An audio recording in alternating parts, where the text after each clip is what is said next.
Hello बच्चों, आज 8वीं कक्षा के वसंत पाठ्य पुस्तक से लिया गया लाख की चूड़ियाँ अध्याय का वाचन करने वाली हूँ। आप भी साथ में ही पढ़िएगा। Okay, let's start.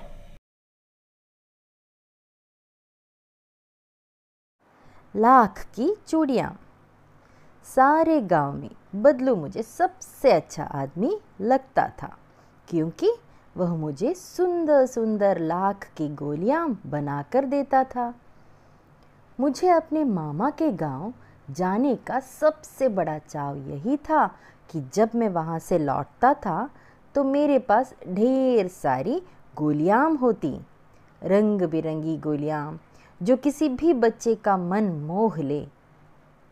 वैसे तो मेरे मामा के गांव का होने के कारण मुझे बदलू को बदलू मामा कहना चाहिए था, परंतु मैं उसे बदलू मामा न कहकर बदलू काका कह रहा था, जैसा कि गांव के सभी बच्चे उसे कहा करते थे। बदलू का मकान कुछ ऊंचे पर बना था। मकान के सामने बड़ा सा सहन था, जिसमें एक पुराना नीम का वृक्ष लगा था। उसी के नीचे बैठकर बदलू अपना काम किया करता था। बगल में भट्टी दहकती रहती, जिसमें वह लाख पिघलाया करता। सामने एक लकड़ी की चौखट पड़ी रहती, जिस पर लाख के मुलायम होने पर वह उसे सलाख के समान पतला करके चूड़ी का आकार देता। पास में 4-6 विभिन्न आकार की बेलमुना मुंगेरियां रखी रहती, जो आगे से कुछ पतली और पीछे से मोटी होती। लाख की चूड़ी का आकार देखकर वह उन्हें मुंगेरियों पर चढ़ाकर गोल और चिकना बनाता, और तब एक एक कर पूरे हाथ की चूड़ियां बना चुकने के पश्चात वह उन पर रंग करता। बदलू यह कार्य सदा ही एक मछिए पर बैठकर किया करता था, जो बहुत ही पुरानी थी। बगल में ही उसका हुक्का रखा रहता, जिसे वह बीच बीच में पीता रहता। गांव में मेरा दोपहर का समय अधिकतर बदलू के पास बीतता। वह मुझे लल्ला कहा करता और मेरे पहुंचते ही मेरे लिए तुरंत एक मछिया मंगा देता। मैं घंटों बैठे बैठे उसे इस प्रकार चूड़ियां बनाते देखता रहता। लगभग रोज ही वह 4-6 जोड़े चूड़ियां बनाता, और पूरा जोड़ा बना लेने पर वह उसे बेलन पर चढ़ाकर कुछ क्षण चुपचाप देखता रहता, मानो वह बेलन न होकर किसी नववधू की कलाई हो। बदलू मणिहार था। चूड़ियां बनाना उसका पैतृक पेशा था, और वास्तव में वह बहुत ही सुंदर चूड़ियां बनाता था। उसकी बनाई हुई चूड़ियों की खपत भी बहुत थी। उस गांव में तो सभी स्त्रियां उसकी बनाई हुई चूड़ियां पहनती ही थीं। आसपास के गांव के लोग भी उससे चूड़ियां ले जाते थे, परंतु वह कभी भी चूड़ियों को पैसों से बेचता न था। उसका अभी तक वस्तु विनिमय का तरीका था, और लोग अनाज के बदले उससे चूड़ियां ले जाते थे। बदलू स्वभाव से बहुत सीधा था। मैंने कभी भी उसे किसी से झगड़ते नहीं देखा। हाँ, शादी विवाह के अवसरों पर वह अवश्य जिद पकड़ जाता था। जीवन भर चाहे कोई उससे मुफ्त चूड़ियां ले जाए, परंतु विवाह के अवसर पर वह सारी कसर निकाल लेता था। आखिर सुहाग के जोड़े का महत्व ही और होता है। मुझे याद है, मेरे मामा के यहाँ किसी लड़की के विवाह पर जरा सी किसी बात पर बिगड़ गया था, और फिर उसको मनाने में लोहे लग गए थे। विवाह में इसी जोड़े का मूल्य इतना बढ़ जाता था कि उसके लिए उसकी घरवाली को सारे वस्त्र मिलते, ढेरों अनाज मिलता, उसको अपने लिए पगड़ी मिलती, और रुपये जो मिलते सो अलग। यदि संसार में बदलू को किसी बात से चिढ़ती तो वह थी कांच की चूड़ियों से। यदि किसी भी स्त्री के हाथों में उसे कांच की चूड़ियाँ दिख जाती तो वह अंदर ही अंदर कुढ़ उठता और कभी कभी तो 2-4 बातें भी सुना देता। मुझसे तो वह घंटों बातें किया करता, कभी मेरी पढ़ाई के बारे में पूछता, कभी मेरे घर के बारे में और कभी यूं ही शहर के जीवन के बारे में। मैं उससे कहता कि शहर में सब कांच की चूड़ियाँ पहनते हैं तो वह उत्तर देता, शहर की बात और है लल्ला, वहाँ तो सभी कुछ होता है, वहाँ तो औरतें अपने मर्द का हाथ पकड़कर सड़कों पर घूमती भी हैं और फिर उनकी कलाइयाँ नाजुक होती है ना, लाख की चूड़ियाँ पहने तो मौज ना आ जाए। कभी कभी बदलू मेरी अच्छी खासी खातिर भी करता। जिन दिनों उसकी गाय के दूध होता तो वह सदा मेरे लिए मलाई बचा कर रखता और आम की फसल में तो मैं रोज़ ही उसके यहाँ से 2-4 आम खाता। परंतु इन सब बातों के अतिरिक्त जिस कारण वह मुझे अच्छा लगता वह यह था कि लगभग रोज़ ही वह मेरे लिए 1-2 गोलियाँ बना देता। मैं बहुधा हर गर्मी की छुट्टी में अपने मामा के यहाँ चला जाता और 1-आध महीने वहाँ रहकर स्कूल खुलने के समय तक वापस आ जाता। परंतु 2-3 बार ही मैं अपने मामा के यहाँ गया होऊंगा। तभी मेरे पिता की एक दूर के शहर में बदली हो गई और एक लंबी अवधि तक मैं अपने मामा के गांव न जा सका। तब लगभग 8-10 वर्षों के बाद जब मैं वहाँ गया तो इतना बड़ा हो चुका था कि लाख की गोलियों में मेरी रुचि नहीं रह गई थी। अतः गांव में होते हुए भी कई दिनों तक मुझे बदलू का ध्यान न आया। इस बीच मैंने देखा कि गांव में लगभग सभी स्त्रियां कांच की चूड़ियां पहने हैं।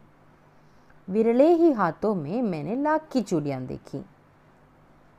तब एक दिन सहसा मुझे बदलू का ध्यान हो गया। बात यह हुई कि बरसात में मेरे मामा की छोटी लड़की आंगन में फिसल कर गिर पड़ी और उसके हाथ की कांच की चूड़ी टूटकर उसकी कलाई में घुस गई और उससे खून बहने लगा। मेरे मामा उस समय घर पर न थे, मुझे ही उसकी मरहम पट्टी करनी पड़ी। तभी सहसा मुझे बदलू का ध्यान हो गया और मैंने सोचा कि उससे मिल आऊं। अतः शाम को मैं घूमते घूमते उसके घर चला गया। बदलू वहीं चबूतरे पर नीम के नीचे एक खाट पर लेटा था। नमस्ते बदलू काका, मैंने कहा। नमस्ते भैया, उसने मेरी नमस्ते का उत्तर दिया और उठकर खाट पर बैठ गया। परंतु उसने मुझे पहचाना नहीं और देर तक मेरी ओर निहारता रहा। मैं हूँ जनार्दन काका, आपके पास से गोलियां बनवा कर ले जाता था, मैंने अपना परिचय दिया। बदलू फिर भी चुप रहा, मानो वह अपनी स्मृति पटल पर अतीत के चित्र उतार रहा हो। और तब वह एकदम बोल पड़ा, आओ आओ लला, बैठो, बहुत दिन बाद गांव आए। हाँ, इधर आना नहीं हो सका काका, मैंने चारपाई पर बैठते हुए उत्तर दिया। कुछ देर फिर शांति रही। मैंने इधर इधर दृष्टि दौड़ाई, न तो मुझे उसकी मचिया ही नजर आई, ना ही भट्टी। आजकल काम नहीं करते काका, मैंने पूछा। नहीं लला, काम तो कई साल से बंद है, मेरी बनाई हुई चूड़ियाँ कोई पूछे तब तो। गांव गांव में कांच का प्रचार हो गया है। वह कुछ देर चुप रहा, फिर बोला, मशीन युग है ना यह लला, आजकल सब काम मशीन से होता है, खेत भी मशीन से जोते जाते हैं और फिर जो सुंदरता कांच की चूड़ियों में होती है लाख में कहाँ संभव है। लेकिन कांच बड़ा खतरनाक होता है, बड़ी जल्दी टूट जाता है, मैंने कहा। नाजुक तो फिर होता ही है लला। कहते कहते उसे खांसी आ गई और वह देर तक खांसता रहा। मुझे लगा उसे दमा है। अवस्था के साथ साथ उसका शरीर ढल चुका था। उसके हाथों पर और माथे पर नसें उभर आई थीं। जाने कैसे उसने मेरी शंका भांप ली और बोला, दमा नहीं है मुझे, फसली खांसी है। यही महीने 2 महीने से आ रही है। 10-15 दिन में ठीक हो जाएगी। मैं चुप रहा। मुझे लगा उसके अंदर कोई बहुत बड़ी व्यथा छिपी है। मैं देर तक सोचता रहा कि इस मशीन युक्त ने कितने हाथ काट दिए हैं। कुछ देर फिर शांति रही जो मुझे अच्छी नहीं लगी। आम की फसल अब कैसी है काका? कुछ देर पश्चात मैंने बात का विषय बदलते हुए पूछा। अच्छी है लला, बहुत अच्छी है, उसने लहक कर उत्तर दिया और अंदर अपनी बेटी को आवाज़ दी, अरे रज्जो, लला के लिए आम तो ले आ। फिर मेरी और मुखातिब होकर बोला, माफ़ करना लला, तुम्हें आम खिलाना भूल गया था। नहीं नहीं काका, आम तो इस साल बहुत खाए हैं। वाह वाह, बिना आम खिलाए कैसे जाने दूंगा तुमको। मैं चुप हो गया। मुझे वे दिन याद हो आए जब वह मेरे लिए मलाई बचा कर रखता था। गाय तो अच्छी है ना काका? मैंने पूछा। गाय कहाँ है लला, 2 साल हुए बेच दी, कहाँ से खिलाता। इतने में रज्जो उसकी बेटी अंदर से एक डलिया में ढेर से आम ले आई। यह तो बहुत है काका, इतने कहाँ खा पाऊंगा, मैंने कहा। वाह वाह, वह हंस पड़ा। शहरी ठहरे ना, मैं तुम्हारी उम्र का था तो इसके 4 गुने आम एक बखत में खा जाता था। आप लोगों की बात और है, मैंने उत्तर दिया। अच्छा बेटी, लला को 4-5 आम छांट कर दो, सिंदूरी वाले देना। देखो लला कैसे हैं, इसी साल यह पेट तैयार हुआ है। रज्जो ने 4-5 आम अंजुली में लेकर मेरी ओर बढ़ा दिए।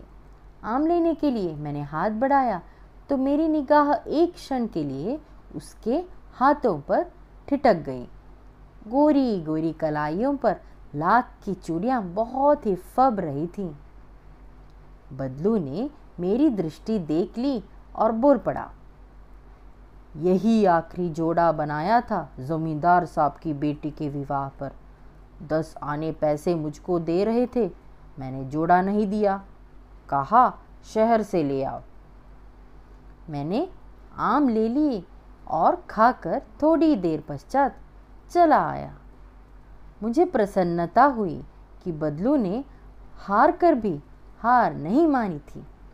उसका व्यक्तित्व कांच की चूड़ियों जैसा न था कि आसानी से टूट जाए। इस कहानी के लेखक कामता नाथ हैं। इस पाठ के द्वारा लेखक लघु उद्योग की ओर पाठकों का ध्यान करवा रहे हैं और वे कहते हैं कि बदलते समय का प्रभाव हर वस्तु पर पड़ता है और बदलू व्यवसाय से मणिहार हैं और वह अत्यंत आकर्षक चूड़ियाँ बनाता है और गांव की स्त्रियाँ उसी की बनाई चूड़ियाँ पहनती हैं और बदलू को कांच की चूड़ियों से बहुत चिढ़ है और वह कांच की चूड़ियों की बड़ाई भी नहीं सुन सकता तथा कभी कभी तो 2 बातें सुनाने से भी नहीं चूकता।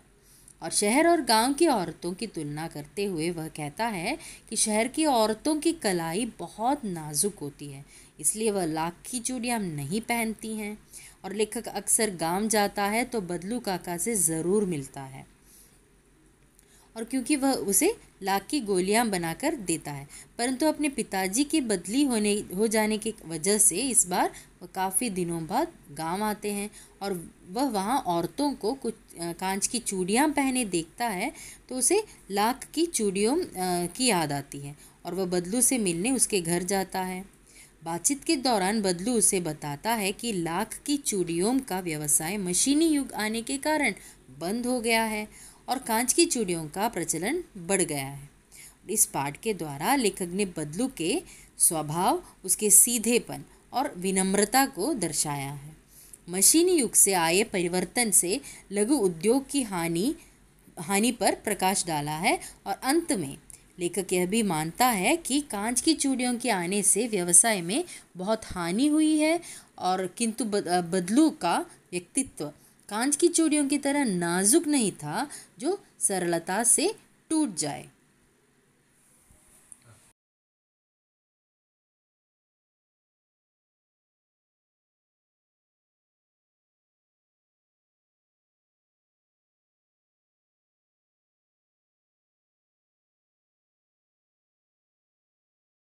अगर ये वीडियो आपको अच्छा लगा तो ज़रूर सब्सक्राइब कीजिए, शेयर कीजिए और बेल आइकन दबाइएगा। अभी अगली वीडियो में मिलते हैं। Thank you.